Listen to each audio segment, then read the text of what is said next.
Hey everybody, it's Gloria Ortiz with Real People Realty, or some of you may know me as Glow, as in hashtag Go with Glow. And as promised, Brian and I are doing another video today regarding short sales, but from the buyer's point of view. What are the pros and the cons? What do you think, Brian?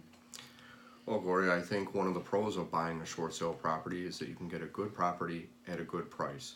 But one of the cons is you have to have patience. And the reason being is the short sale lender on the seller side is going to be taking a loss on this property because of the short sale. They have to approve this, and it can take anywhere from 2 to 6 months, sometimes longer, sometimes shorter, to give their approval. Typically, you can get a short sale approval in about 3 or 4 months. But you have to be patient during this process because you cannot put any offers in on any other homes, as you'll already be obligated to buy the short sale home.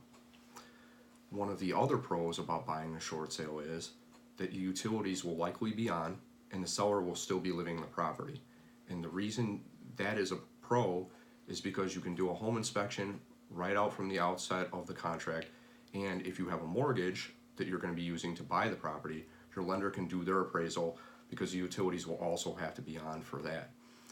If you find that based on your own home inspection, the condition in the property is unacceptable to you, you can terminate the contract early on and get your earnest money back and walk away from the deal without having spent too much time on there. What we have to understand is when you're buying a short sale, you're buying it as is, meaning that you're buying the property as it is, where it is, with all of its physical flaws and defects. So because the seller is selling short, they will not be able to make repairs or provide you with credits or price reductions. Good point. You also want to know that although you've made an offer at one price, the short sale lender also has to approve of your offer, even if the seller has already accepted the contract.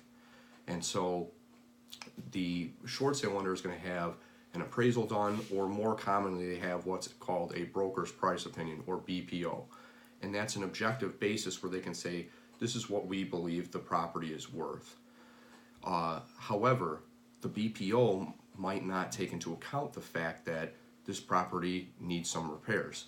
And if it does, Gloria, as your realtor, can get estimates for those repairs or find other valuations to show the lender, we understand that your BPO is at this price, but it didn't take into account the fact that this property needs repairs. Therefore, the buyer should be paying $5,000 less, or however much the repairs would cost. I think that's a really good point, Brian. And actually, that has happened to me in the past, and I have done that where I've gotten estimates for certain repairs or certain situations going on in the property, submitted it back to the short sale bank. When we got a counter from them, we countered them back and said, this is why we're giving you this counter. Here's the estimates on these repairs, and it's actually worked out in our favor. So that is a great point. That does happen. I think the bottom line here is that you can get a great deal on a short sale. The thing is, you need to wait for it. You need to have the patience. Sometimes there are other homes will pop up on the market and you're not going to be able to submit on that home because you're legally under contract with this short sale. There's addendums that they make you sign knowing that, hey, you're locked into this. And usually those addendums will provide that you're locked in for 90 days. So when you do get under contract on a short sale, you'll be under contract for at least 90 days, typically. It's possible that you can wait 4 to 6 months and the deal doesn't go through. You don't agree to their counter. No one can come to an agreement, and all you've lost is the time. But if you have the time, short sales are great deals to get. They're still out there, not as many as a few years ago, but there's still some out there today.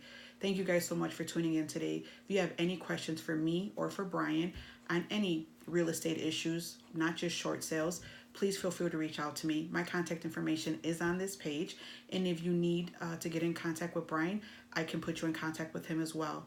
Thank you guys so much, and I'll see you next month. Thanks, Brian. Thank you.